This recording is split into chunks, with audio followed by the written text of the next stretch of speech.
بڑے ہو تو بڑے بنو. ہمارے نبی تھے, آپ سسر بھی ہیں نا, آپ نے 4 بیٹیوں کی شادیاں کی, 2 تو ایک ہی کو دے دی عثمان کو, رقیہ اور ام کلثوم رضی اللہ تعالیٰ عنہما حضرت عثمان کے نکاح میں, ابو العاص رضی اللہ تعالیٰ عنہ کو زینب, اور سب سے پیاری محبوب بیٹی حضرت علی رضی اللہ تعالیٰ عنہ. باقی 3 نکاح بڑے سادہ کیے. حضرت فاطمہ کا نکاح بڑے دھوم دھام سے کیا. ان کا رشتہ لے کر صدیق آئے, یا رسول اللہ میں خواہش مند ہوں, آپ چپ رہے. پھر حضرت عمر بعد میں گئے, یا رسول اللہ میں خواہش مند ہوں, آپ چپ رہے. تو عبد الرحمن بن عوف رضی اللہ تعالیٰ نے حضرت علی سے کہا, علی تو جا, تجھے دے دیں گے. وہ کہنے لگے میں تو بہت غریب ہوں, مجھے کہاں دیں گے. حضرت علی کا ذاتی گھر بھی نہیں تھا, کسی سے ایک کوٹھا مانگ کے اس میں رہ رہے تھے مدینہ میں. کہا نہیں تو جا جا. تو یہ مسجد میں پہنچے, اللہ کے نبی کو دیکھا تو ایسا روب طاری ہوا کہ بولے ہی کچھ نہیں. اللہ کے نبی کو تو پتہ ہے کہ کیا ہے اور کس لیے ہے. تو آپ نے کہا علی کیسے آئے؟ چپ. کہا لگتا ہے فاطمہ کے رشتے کے لیے آئے ہو. کہا جی ہاں. تو آپ نے کہا انشاءاللہ, اتنا کہا انشاءاللہ, اور چپ ہو گئے. تو حضرت علی چپ کر کے اٹھ کے باہر آ گئے. صحابہ باہر کھڑے ہوئے تھے. تو کہنے لگے یار دیکھا نا, میں تمہیں پہلے ہی کہتا تھا مجھے نہ بھیجو, انکار ہو گیا,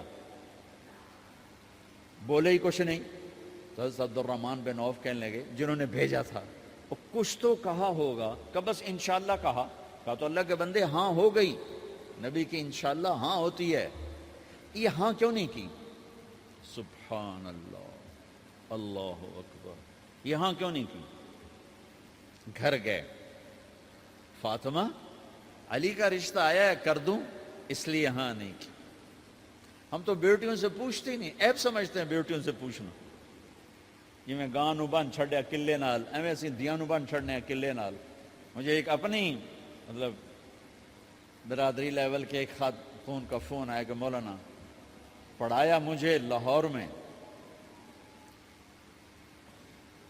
اچھے کالجوں میں, اور میری منگنی کرتے وقت مجھ سے پوچھا ہی نہیں, اور ایک شرابی سے منگنی کر کے مجھے اطلاع دی سی تیری منگنی کر چھڑی ہے, فلانی تاریخ نو تیرا نکاح بھی ہونا ہے. مجھے آج تک گلہ ہے, پوچھ لیتے. اگر نہیں پوچھا تھا چلو میں نہ ساڑھے پنجاب کوئی نہیں پوچھ دے, گاں مجھ دی طرح ٹور چھڑ دین, تو چلو اتنا تو ویکھ لیندے بھی کم از کم شراب تو نہ پیندا ہویا. ایک شرابی نال میرا نکاح کر چھڑ, ساری زندگی اڈیاں رگڑ رگڑ میری گزر گئی. علی جیسا رشتہ آیا ہو تو اوپر سے حکم بھی آ چکا ہو کہ علی کو ہی دینا ہے, تو پھر آپ فاطمہ سے پوچھیں فاطمہ تیرا رشتہ آیا ہے علی کا, کر دوں؟ حضرت فاطمہ نے ہاں کی تو پھر مسجد تشریف لائے. یہ آپ کو معاشرت سکھائی جا رہی کہ بیٹیوں سے بھی پوچھو, زندگی انہوں نے گزارنی ہے, تم نے تو نہیں گزارنی. بس میری غیرت دا سوال ہے, میں اتنا ہی کرنا, نہیں تو بیٹھی رہے. میری اپنی فیملی میں اتنی عورتیں بوڑھی ہو کے قبروں میں چلی گئیں, بس اتنا ہی کرنا, نہیں کرنا تو بیٹھی رہے. وہ بیٹھی رہ گئیں. یہ ظلم و ستم ہے جو تمہاری عدالت میں بھی نہیں آتا, کوئی کیس بھی نہیں ہوتا, لیکن اللہ کی عدالت میں کیس درج ہو چکا ہے کہ میرے نبی نے علی جیسے داماد کے لیے بھی پہلے پوچھا, حالانکہ اوپر سے اشارہ ہو چکا ہے. ابھی بتاتا ہوں میں. فاطمہ بیٹی علی کا رشتہ ہے, کر دوں؟ انہوں نے کہا کر دیں. پھر کہا بلاؤ. پھر علی آئے, کہا علی جمع کرو لوگوں کو. مسجد ساری بھر گئی. تو آپ ممبر پر تشریف فرما ہوئے. حضرت علی کو ایسے سامنے بٹھایا, کہا لوگوں مجھے جبریل اللہ کی طرف سے پیغام دینے آئے ہیں کہ میں اپنی بیٹی فاطمہ کا نکاح علی کے ساتھ کر دوں. آسمان سے وحی بھی آئی ہو اور پھر بھی پوچھا جائے, یہ میرے نبی کی معاشرت ہے. ہم تو پوچھنا عیب سمجھتے اور اسے ذلت سمجھتے ہیں.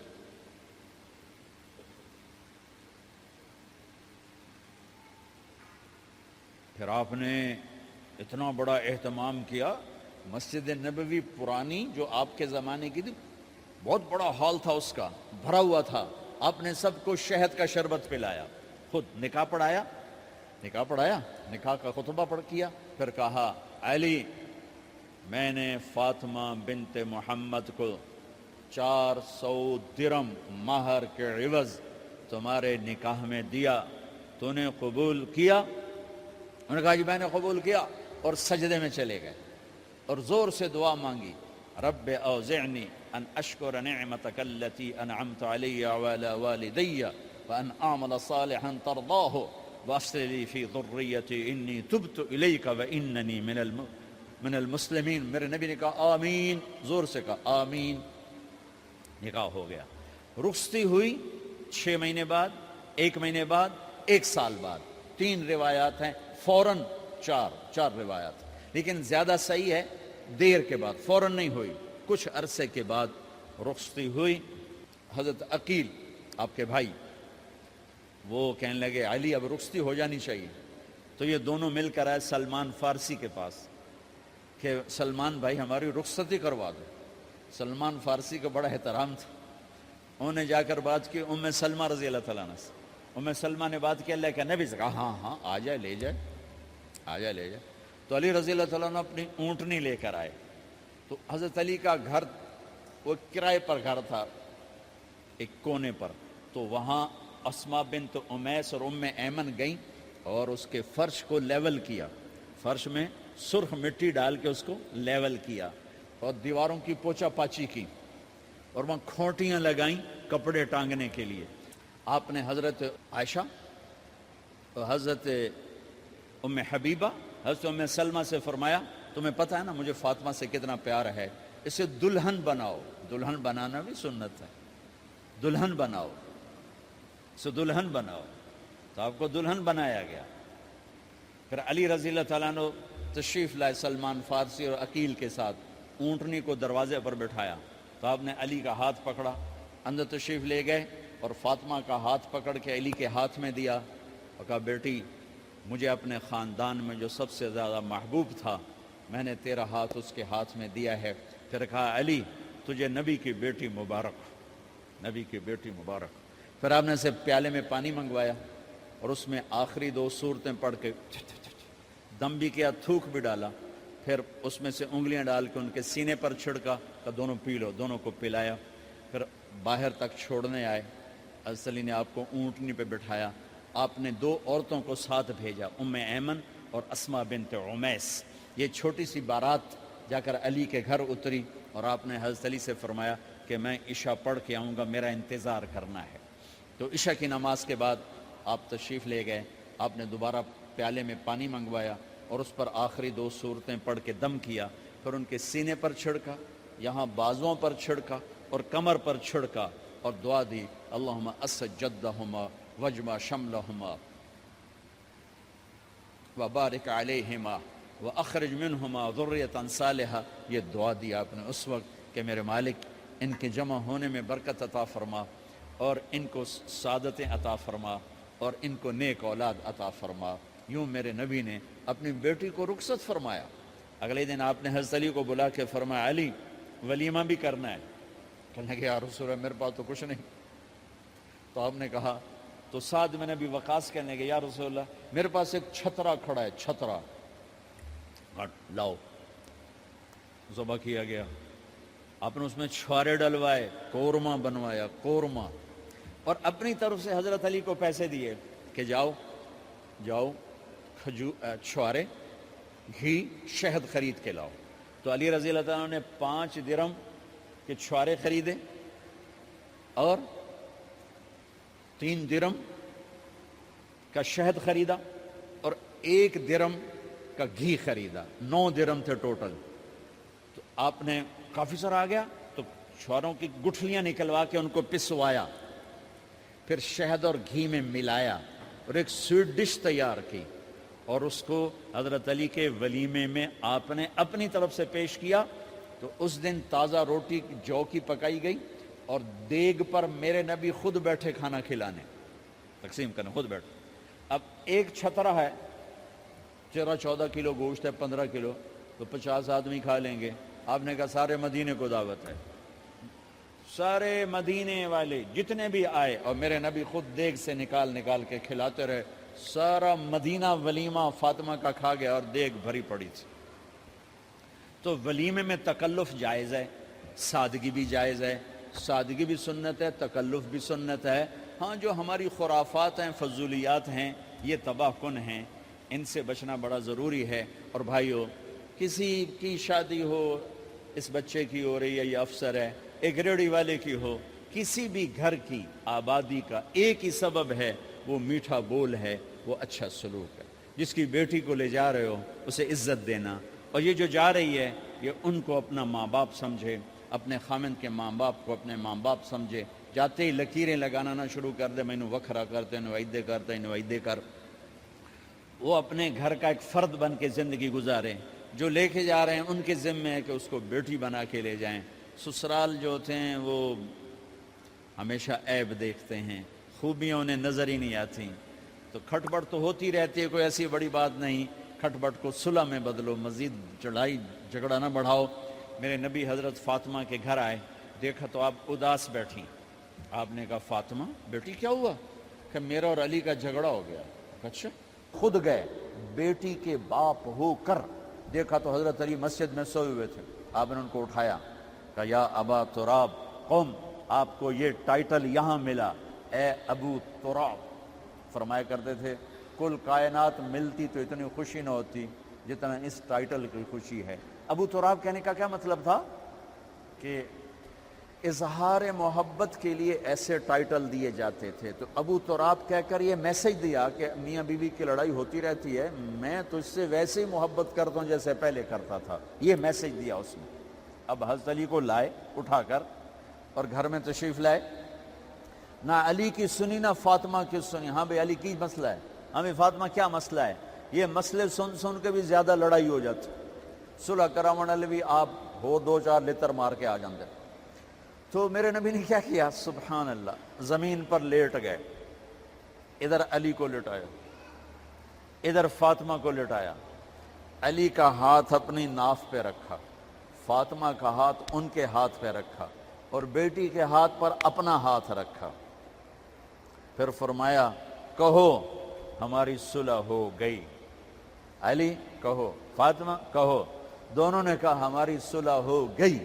آپ اٹھے, خوش خوش باہر آئے, چہرہ ایسے گلاب کے پھول کی طرح. صحابہ نے عرض کی یا رسول اللہ آج آپ بڑے خوش نظر آ رہے ہیں. فرمایا علی و فاطمہ کی صلح کرا کے آ رہا ہو.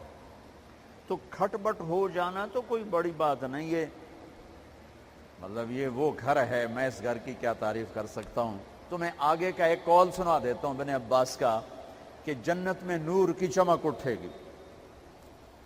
سارے جنتی کہیں گے یہ نور کیسا نور ہے بھائی جو ساری جنت کے نور پر چھا گیا.